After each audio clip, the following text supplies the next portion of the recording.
everyone. I'm Dottie Kreps, the president of the Ball State Department of Media Alumni Society. Welcome to the Cardinal Control Room, the first of our Ball State Media Alumni Conversation Series. Tonight, our conversation is going to center around how things in the industry have changed and what alumni have had to do to adapt over the past couple of years because of the COVID-19 pandemic, and what long-term or perhaps lasting effects this might have on the media industry. I'm pleased to introduce our host and moderator for this conversation, Dr. Joe Mashevitz. Dr. Joe has been in the media world for just a little bit. He started at Ball State University in 1990 as the chair and professor in the Department of Telecommunications, and he retired in 2012 with emeritus status. He's been the general manager of WIPB and WBST. He has served on numerous industry, college, and community boards. In 2017, he was awarded the BEA Distinguished Education Service Award, and most recently, he was recognized by the Indiana Broadcasters Association with the Lifetime Achievement Award. So Dr. Joe, welcome, and thanks for hosting tonight's conversation. So I'm going to turn things over to you, and you can kind of introduce our alumni that have joined us. Well, thanks, Dottie. Thanks. It's a pleasure. And for the alumni that are tuning in, I want to thank our three guests tonight for joining us. I think it's important for alumni to get together on a regular basis, and when they do, to share a variety of things related to the job market, to technology changes, to job changes and things that are happening. And so we've got Adam, Kayla, and Derek tonight. And I'll start with Kayla, and we'll ask you just for a very brief introduction of yourself and what you're up to. So let's go with Kayla first and then jump over to Adam and finish up with Derek. Go ahead and introduce yourselves. Let's get this going. Thanks. All right. Thanks so much, Dr. Joe. Like you said, my name is Kayla Woodward. I'm based out of Indianapolis, and I graduated with an undergrad in TCOM in 2012, and then a master's in digital storytelling in 2014. And I am a freelance editor and animator. Adam? Yeah, my name is Adam Klotz. I graduated in the winter of 2008. I'm based in New York City currently. I work at Fox News as a meteorologist. I got my master's degree at Ball State also and studied meteorology, and I graduated then in 2011. So that's where I am. Derek. Hi, I'm Derek Hammer. I graduated in 1997 from TCOM, and right. And I own Hammer Lighting and Grip and Camera Partners, as well as a couple of other brands that are outside the television business, which we'll get to that in a little bit. But yeah, it's good to be here, and boy, has the pandemic changed things for us. Yeah, let me. And I guess you can go in any order. I'd like to start off by just asking, within the last year or two, not related to the pandemic, what technological changes have occurred in your side of the business that you think people should be aware of? There could be a new software, it could be the use of a different kind of computer, it could be, is there anything happening out there that you just think one should alert others to that has been a change in your career?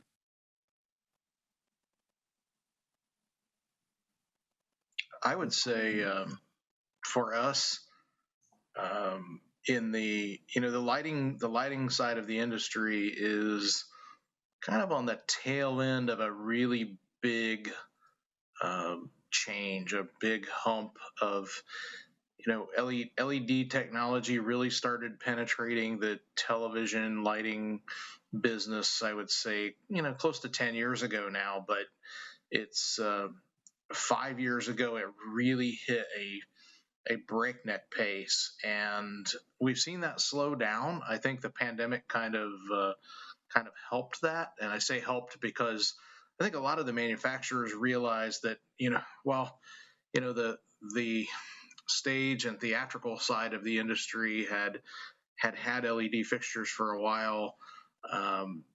They had kind of gone through their series of changes, but none of that technology really applied in the television business because of the need for more intensity and power and color accuracy and all of those things. So we saw a really huge shift and a very fast-paced shift, and a lot of the equipment rental companies like mine, and also we do a lot of studio construction and installation sales type things as well. We saw that folks just weren't able to keep up with the pace of it, that the industry didn't want to spend the money that it took to keep up with the pace of that. So I think the manufacturers heard that, and they've backed off a little bit and stopped releasing a new fixture every quarter, coming out with a new revision or a new model or something of that sort. And I think they focused a little more on getting down to doing fixtures in a little bit more, a little slower pace, with bigger changes in between. So instead of introducing things that just have little micro changes for each new model, each new model now seems to have much more robust feature changes, and it's sort of more of a shift than the version before it. So I think we're sort of on the tail end of that, and it's nice to see. It's nice to see it finally, but we also. I think that we're probably going to see another change here in another 4 or 5 years where it starts to ramp back up. Yeah. Adam, Kayla, anything related to technology, use of technology? Thankfully, I do not have to be in charge of my own technology almost whatsoever. So I'm glad that I don't have to do that. I guess if there's anything, it's like what we're doing right now has never been more important. So you have to be able to do your own lighting a little bit and set up your own Zoom call. But in general, no, thankfully, I'm not in charge of my own technology. Kayla? The first thing that comes to mind would be I also do work on a podcast for a national park, and in collaboration with a radio station in Southwest Colorado. And obviously being based in Indianapolis, that was always kind of interesting for me to find ways to make that happen on a limited travel budget. And then once the quarantine started happening, everyone became more willing to accept whatever quality of audio we could get. And so that it was just interesting the way that kind of helped drive storytelling, because, or helped not limit storytelling so much, excuse me, because it wasn't so much about let's make sure we have the most perfect audio so we had to find someone who can provide perfect audio. It was about let's get something that works and sounds good enough and still tells a good story. And so I know a lot of folks don't always love that, sacrificing the quality for content. But that was something that was interesting to me right from the beginning of 2020, making those kind of sacrifices to still be able to tell stories. Do you have a sense, Kayla, that the growth of podcasts is not based on the quality of the audio, but on the storytelling?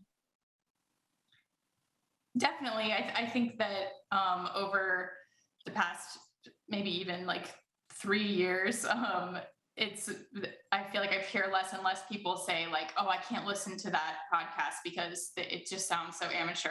It's not really about that kind of polished NPR sort of reporting that was originally the standard for podcasting like that. So yeah.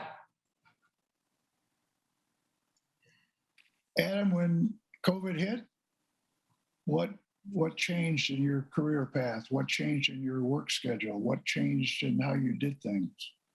It became wildly different. We got sent home. The Fox News everyone was sent home basically. And then I think for 6 weeks after that, it was just me in front of my phone with a ring light behind it. I'm used to having a big green screen that I do a forecast in, but it's just me in my apartment, my small New York City apartment. I would put a graphic on a thumb drive and put that on my TV so it'd be back behind me. And then they would take the graphics full from the studio. So I was just I mean, it was awful. It looked really bad. And then after about 6 weeks, they came and they being work, came and they hung a green screen on my wall and set up a full camera and gave me a hot spot so that we had enough bandwidth to do it. But my apartment in New York City, space is very tight, so it was really small. I had a camera on one side of my bedroom. We were shooting over top of my bed. And then for a full year, I was doing the weather forecast, pushing my bed back from one side of the room to the other side of the room, back to the other side of the room, doing TV for, a full year. And really, people at home couldn't tell the difference. Like, I'd post stuff on social media and everyone got a laugh out of that because it's so ridiculous. But I was just in my bedroom over top of my bed doing national TV hits and no one could tell. But you're back now. So I went back, they took my studio, and then this Omicron wave, I would say maybe 6 weeks ago now, and they sent everybody back home. So for most of the anchors, most of the on-air personality, they've sent Sprinter vans that have TV studios set up on the inside, and they just park in their front driveways, and these guys go out there and they anchor the newscast. When my studio was taken, I live not very far from work, so they haven't rebuilt mine. I go in, but the building right now is mostly empty. So it is, and who knows when we're going to go back to normal and everyone's going to return to the building a second time. That hasn't been decided yet. Eric, how about yourself? If we look back in the last 2 years in terms of changes in a nutshell, do this in 3.5 minutes. It's been a breakneck for us. March 2020, we laid off 100% of our staff for about 3.5 or 4 months. We lost about 90% of our business. Most of our business is in equipment rental and television, commercial and corporate type production, and all of our customers shut down until everybody can kind of get comfortable with what was going on. In that period of time, we have another brand called Rob's Rain Hats. So we make some waterproof covers for motion picture lights, and that's shut down too. We kind of converted all of the equipment that we owned for that, fabricating those metal fabrication equipment into Hammer Metalworks, and now Hammer Metalworks is another new company that does metal fabrication and powder coating of all sorts of things. We're doing some work inside the TV business and inside the arts. We have some, obviously long-standing connections there. So we're building some props and some things like that. But we're also building a lot of things for aerospace and construction and all sorts of other industries as well. So it's been a breakneck pace for us for this last 2 years. I haven't slowed down at all, but it's been interesting, and I think I would sort of finish that off by saying that throughout my career since I left Ball State in '98, I worked there for a year after graduation at what's now Ball State. I think agility and resourcefulness and just sort of the ability to pivot in whether at the time I was doing, I was working as a camera operator, I was working as a grip and an electrician and doing all of those things, and had to kind of wear a lot of hats. And I think that probably still holds true today, maybe now more than ever, that I'm essentially functioning as the president / CEO of 4 different companies. So it's being if I were to give that message to anybody else, it would be to remain agile and keep all of your avenues open and look for opportunities.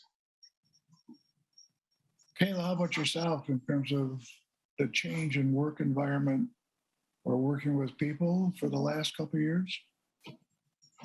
Yeah, it's really interesting. I actually had a full-time job. I had been there for 2 years at a small nonprofit, and I was like kind of the whole video department there. I was concepting, shooting, editing for this nonprofit, and my last day was February 21st, 2020. And so I was like 2 weeks later when shutdown started to happen. And I was making the jump to full-time freelance. And so things were a little scary there, as was for so many people. But I think in some ways I was at an advantage because I was starting something new anyway. So it wasn't like I was having to adapt my previous role into something. I was kind of learning what the environment was as it was changing. And the biggest benefit I feel like I had when I think back to my time at Ball State was the amount of alumni that are still in Indianapolis or still in the Midwest. And so it was not too difficult, I guess. I feel like post-production work came back before a lot of production work came back. And so since that's what I was doing, I was able to kind of jump in and be available for things. And since I still am in touch with a lot of Ball State alums in Indianapolis, I was really grateful for that. And then also, I mean, just like the mental foundation of having a lot of folks I could lean on and kind of work through that experience that were in my field and still close by, even though we didn't really get together, but we could still, we knew what the environment was within the Midwest or within Indy together. And so it's really funny just looking back at the past 2 years, since that date is coming up again really soon of when my freelance anniversary is. And so just thinking how much has changed in the last 2 years is really interesting. And I think even like what Derek was saying about staying agile, I had spent so much time in previous full-time roles and then also at Ball State having to wear so many hats. I feel like that ability to be agile was something I've had in me since being at Ball State. And so that was definitely something that helped me navigate what the freelance world was even going to look like as I figured it out, as the world figured it out.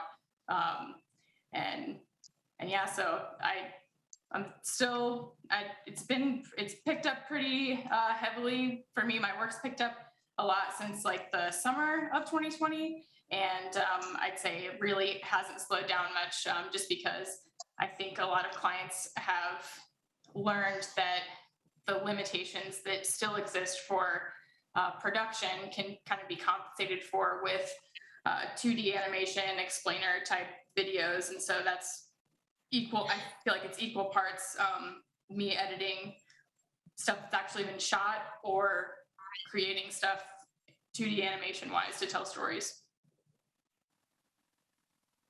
And is it somewhat safe to say for the three of you, maybe not quite for Derek, that there's no need for any kind of away from home office of any kind? Because it's changed enough to just say we're cozy at home.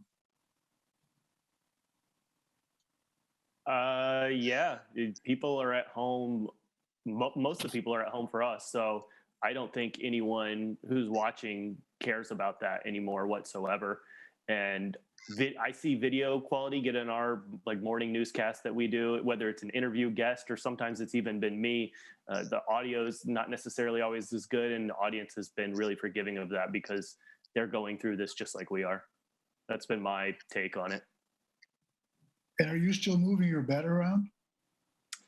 Well, no, because they came and took my studio, thankfully. And the good news about COVID here in New York City is most people left the city. So then I had a great deal on an apartment and I have a little more space. And there's like a whole wall now I can dedicate to doing the weather on instead of having to push my bed back and forth. It's been wonderful. Derek, Kayla, work from home, pretty common? No need for clients to have to meet you at an office? No need? For me, definitely, everything is Zoom meetings, and usually we don't even have the video on for it if we do decide to have a call, which I feel like it's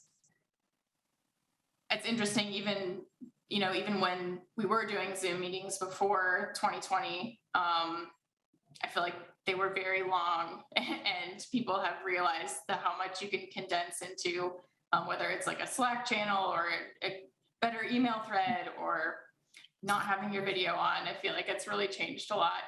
That's evolved even throughout 2020 and 2021.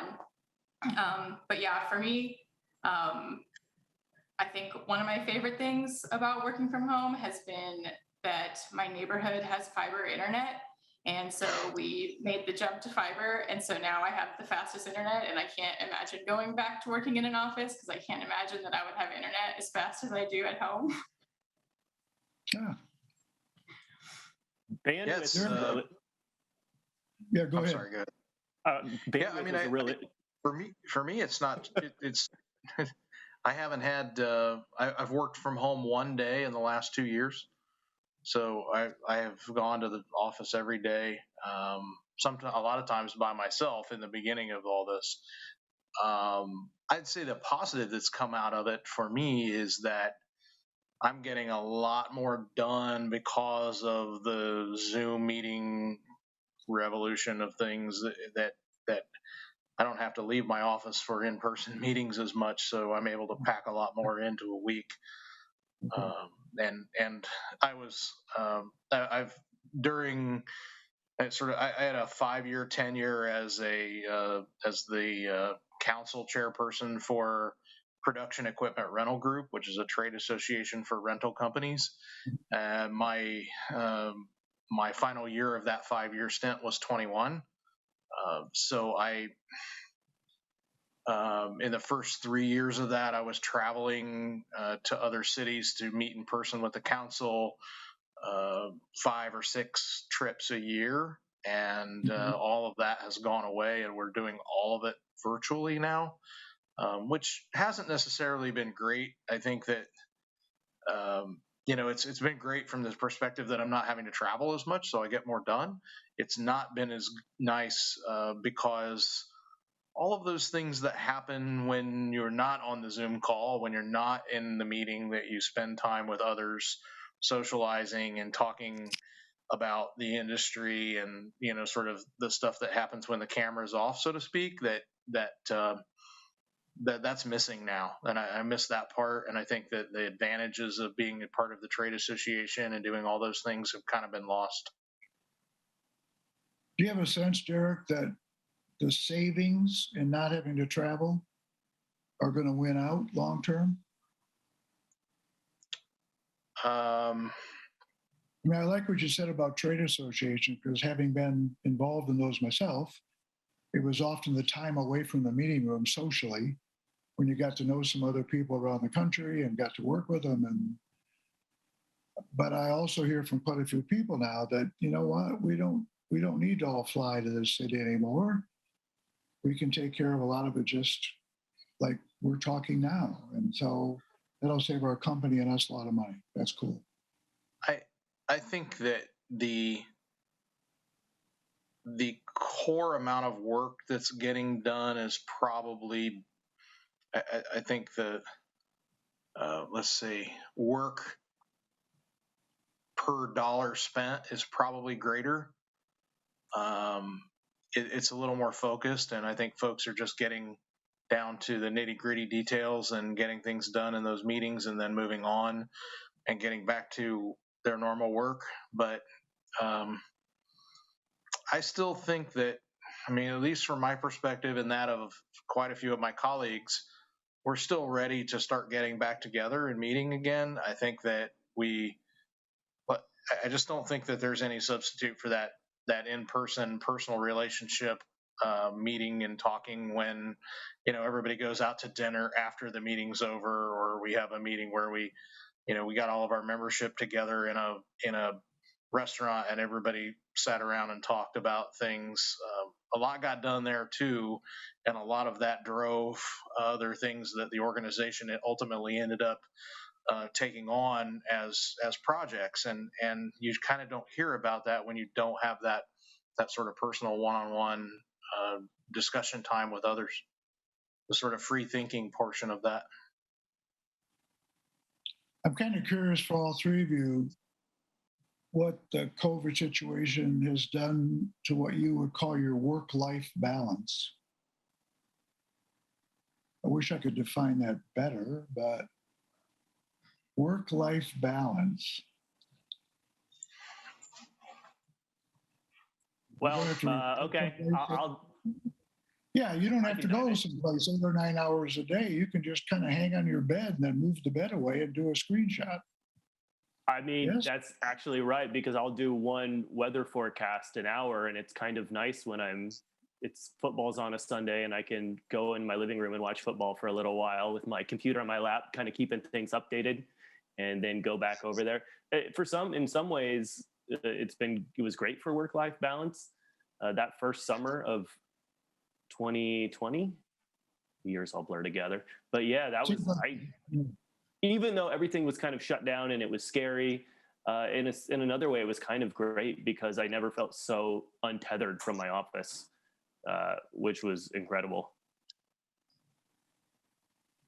You wouldn't anticipate, Adam, that you'll really go back. I mean, it's never going to go back to the way it was. I know for me, like maybe I need to be there a little bit more frequently, but for some of my colleagues that have their own programs, they've built home studios, and they will probably never be back full time anyways in the building. Okay. Kayla, work-life balance? Yeah, the biggest difference for me, or the biggest thing I noticed right away was just not having a commute.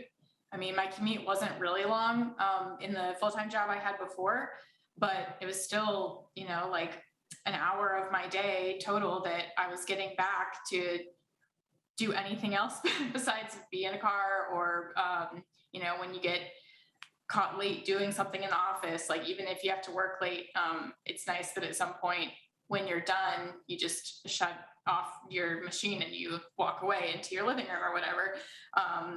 So I feel like just from a mental health standpoint, for me, that was huge, because I am somebody that, depending on what time of year it is, I'm an early bird or I'm a night owl. And so it's really nice to be able to have the flexibility where I can, decide to get up really early and start working, but I don't have to make a drive to make it happen.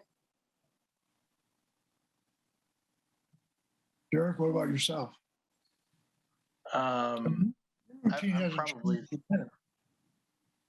probably the opposite of a lot of folks. I think I probably have taken on more work since all of this started. I probably have worked more hours in the last 2 years than most years in my life. And in addition, my wife started working for the companies and is helping run things that she wasn't doing before. So now a lot of our after work hours are spent talking about work. So it's not necessarily helped our work-life balance a whole lot, but it's not been bad. I mean, we've been really lucky and have come out of it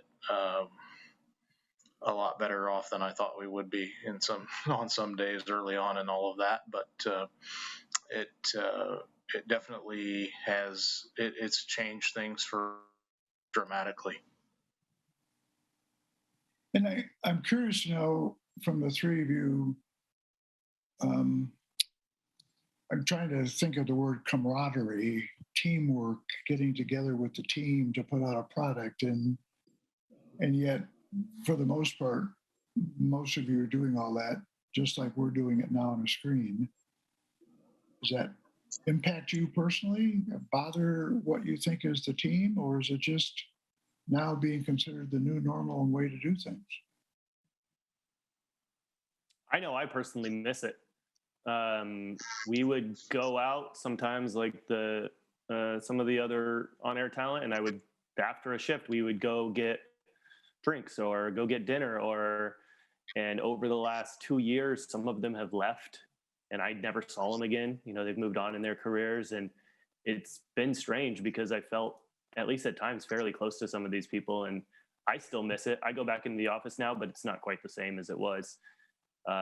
It's still easy to do the job, but it's fun to have those relationships with some people at work, and it's definitely not as frequent. And some of these people are still spread out all over the country. Like, even though I'm still in New York City and our office is in New York, not everyone even lives close by anymore. So I don't see a lot of people. Yeah. Sorry. Yeah, I think, poor Kayla. I think this is the most I talk. I don't even do Zoom calls. This is the most I talk to anybody all day. This without getting too philosophical, I think humans are social animals, and I think that we need that social interaction. And like I've said before, this affected me in a lot of different ways than it did a lot of other people and my companies. And so, we've been back in person and working in the warehouse and the shop and doing all the things that we have had to do since June of 2020. So that from that aspect, there's at least our core group that works in the warehouse has been back together. I think that the other social things that are outside of that, I definitely I'm ready for those things to get back together. The things like trade association meetings and especially trade shows. That's one thing that we Rob's Rain Hats is still a developing brand, and we're starting to get quite a bit of traction globally. So that's something that we're starting to look at, like, how are we going to handle global travel? We now have half a dozen dealers in Europe, and we're going to at some point need to go see them and go do European trade shows. And how is that all going to work out? There's a lot of open-ended stuff there to be worked out, but I'm looking forward to it. I think I'm ready for us to get back to doing those things in person.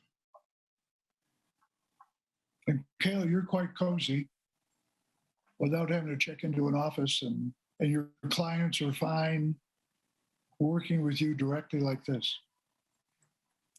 Yeah, something that's kind of funny is, so my husband and I work together as Woodward Visuals, and he's on the production end. So he's kind of been experiencing more of what Derek's been talking about with the pause in production, and then things slowly picking up, and not really being able to do work from home because you have to be on set to do that kind of work. And so he and I are kind of complete opposites in terms of, like, he's very extroverted, I'm very introverted. So kind of working through the past 2 years together has really helped, I think, both of us gain some insight about the experience on kind of either end of the spectrum for people. But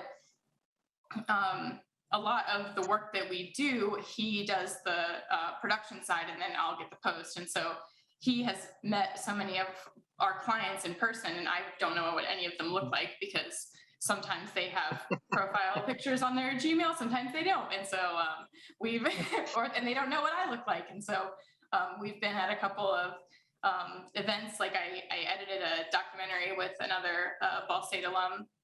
I had a premiere a couple weeks ago, and a bunch of folks showed up, and none of them realized who I was, and I didn't know who they were. And then, like, the next week, they were all messaging me like, "Oh, I saw you last week, but I didn't know that was you." And so that's kind of been interesting and definitely unique since I got my freelance start right at the beginning of 2020. But yeah, it's definitely taken a little extra effort to experience that camaraderie. And I feel like in 2021, it was, social distancing guidelines were a little less strict after people were getting vaccinated. And so it was a little easier to find ways to get together. But it was really interesting in 2020, finding ways to, whether it was like a Zoom happy hour I did with one set of clients I had in late 2020. It was every Friday we would just like stop all of our work and jump on a Zoom from like 4:30 to 6 or so, and just like talk about the work week if we wanted, or talk about whatever. And so that was one way I know that at least one group of, it was also a group of Ball State alums that are in Indianapolis. And that was just interesting kind of seeing those familiar ways that production type people experience, getting together offset, kind of adapting into a virtual world. Yeah. As we sort of get ready to wrap up, I'm waiting for Dottie to let me know that, but I'd be curious to know if each of you could just make mention of an experience or two during your days at Ball State that you think really helped, either career-wise or in some way, shape, or form helped where you are now located and helped to deal with that issue. Could have been a class, it could have been a project you worked on, it could have been teamwork that you did as a Ball State group. Just kind of curious. If you can survive TCOM, you can survive a global pandemic, right? Wow. No. So like now I'm pretty much exclusively doing the weather. But earlier on, everyone was kind of talking about being able to wear a lot of hats. And as I've gone further in my career, that's happened less and less. But I wouldn't have been able to get where I am if it weren't for knowing how to do a lot of different things. I said, I'm not in charge of my own technology, but there was a time I was a multimedia journalist running around doing everything myself, problem solving, doing all my own editing. So it took knowing a lot of different skills to get where I am. And Ball State kind of showed me how to do every one of those things. I didn't really have to learn when I was on the job. I already knew how to do it. Yeah, okay. That's cool. Thanks, Adam. Kayla or Derek, anything similar to that? Yeah, I would say we've said it multiple times tonight, but just say it again. Just the biggest thing I think I took away from my time at Ball State was knowing how to wear different hats and being able to do it well. And I feel like a lot of what I learned in becoming an editor was not necessarily formal, like, let's learn After Effects and Premiere in the classroom. It was a lot of, here's a story we're trying to tell. How can you hone your skills and find the right tools to do it? And so, knowing how to track down ways to be agile and figure things out and adapt to change. That was something that I've definitely been doing since my time at Ball State and ever since. Yeah. Okay. Yeah, I would say, I've said this to students before as I've been up there to speak in classes and such, and I have a son who's a freshman in college right now, and I just had this conversation right before the Zoom call started, talking with him about how important it is to get the out of classroom experiences that are available. And well, we would never say that the classroom experiences aren't important. You have to learn those things, but then taking what you've learned in those classes and getting out and participating in the extracurricular things, whether that's a student film, multiple student films, or whether that's, for me, it was, I think at the time, Campus Report Card Connections, Cardinal Connection. I'm not sure what they call it now, but, those kinds of things, television shows, whatever's going on there on campus that's production related and field related. I think you have to immerse yourself in those things. Not only for what you learn by doing them, but also for the the networking and the personal relationships that get developed that later lead to opportunities. Yeah, those are great comments. I appreciate the networking thing too, because as Kayla's mentioned several times, just talking to alumni in the Indianapolis area, I consider myself quite blessed with a rather long list of alumni that keep sending me texts. First of all, I think to see if I'm still alive, which I appreciate, but it's just interesting to see that connection, that TCOM connection throughout the country, quite honestly. And the ability to send a resume out to maybe 15 or 20 different alumni in 15 different states because a senior wants to try and get a job and get responses back. So it's kind of cool. It's very cool. Dottie, I don't know if you're still around, but. I am. I did have a quick question for Derek. You said, you're the president of your company and you had to lay off 100% of your employees. Were you then able to re-employ everyone, or did you have to kind of move people around in your other different companies, or how did that, are you fully employed back with everyone now? The answer to all of those questions is yes. We certainly had to, for a while, we did a lot of shared things. The guys that were working in the lighting and grip side and the camera rental side had to move over into learning some things about metal fabrication and that sort of stuff. And some folks had to take on more responsibilities on that side, so others of us could be freed up to work in the new ventures and the developing business. And then we, at the beginning of the pandemic, we were a crew of 5, including me.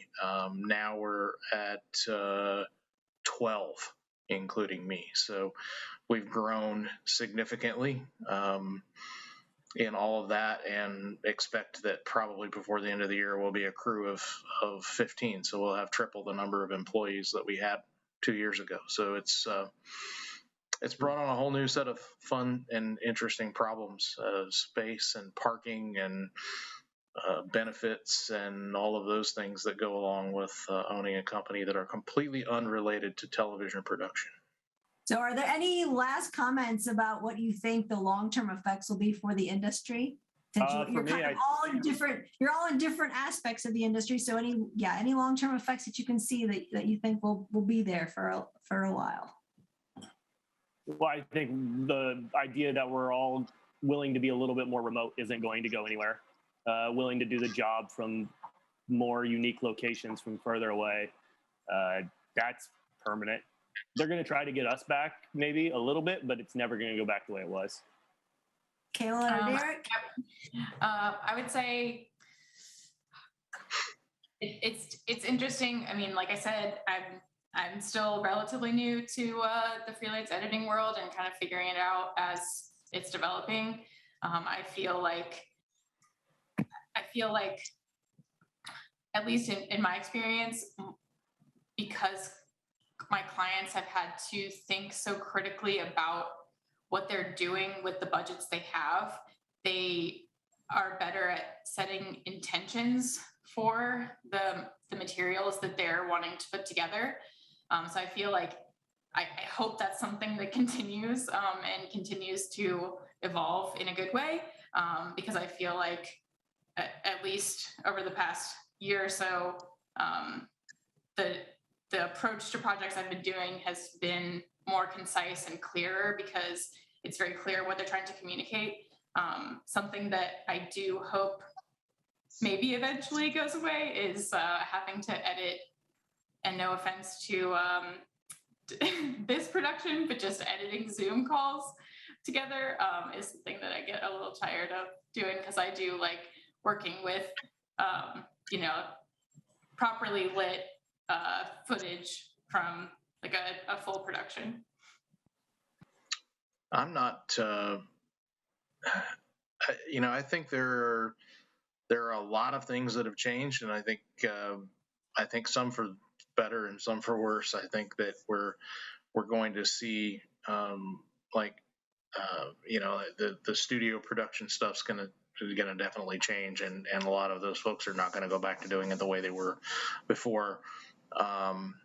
From our side, from the lighting side, that's opened up opportunities because, the in-home studios, those kinds of things we install and sell, that kind of stuff. So we're able to do that sort of thing. So it sort of opened up some business for us there. And I think that we, I don't think that's the way, but I think we'll slowly see. This is just a kind of a throw at a dartboard for me, but I like I said earlier, humans are social animals, and I think we're going to see a slow but deliberate shift back toward in-person things just because of the social aspect of it and people wanting to be together in person. But maybe not necessarily, Derek, in the workplace per se. Maybe not. Yeah. But I think I still feel like, when I hear, I'm involved with a lot of equipment manufacturers because I'm a buyer and also because I'm a manufacturer. And I see that, I hear that most everybody is dying to get back to trade shows. Yeah. Because that face-to-face interaction with customers just cannot be duplicated by virtual means. You just can't get the hands-on and the FaceTime and the conversation just doesn't happen the same in the virtual world. So I think that we're gonna, as soon as hopefully this blows over. I said that a year and a half ago too, so we'll see. But I think that at least from the trade show perspective, we're going to see that go back to much the way that it was before. But it's also weeded out a lot of companies. Yeah, I do think it'll be very interesting if the NAB and other shows do come back, like the digital one just did in Vegas, which had pretty good attendance at it. If part of those trade shows will be new technology to keep people at home more. So that's where my head keeps going back and forth, is I see this shift going on. I'm quite fascinated by change, because I think during my time at Ball State, the thing I think I mentioned in almost every single class was all of this will change next semester. So throw the syllabus away, because it looks good now. Look at that video. That's cool. But you know what? They're not going to go on remote shoots next time. They're going to build the background right here in a little bubble. And so we can go any place in the world with a green screen. Thank you. Anyway. Okay, I'm too old. Sure. I grew up on black and white TV, so we don't have to have me involved in this anymore. Dottie, you better jump in and save the show. I want to thank Dr. Joe and Kayla and Adam and Derek for joining us for this Cardinal Control Room, Ball State Media Alumni Conversations. And look for the next conversation sometime in April. And if you, as alumni, have any topics you want to see discussed, you can send us an email at askbsumedia@bsu.edu. Thanks, everyone, for joining us.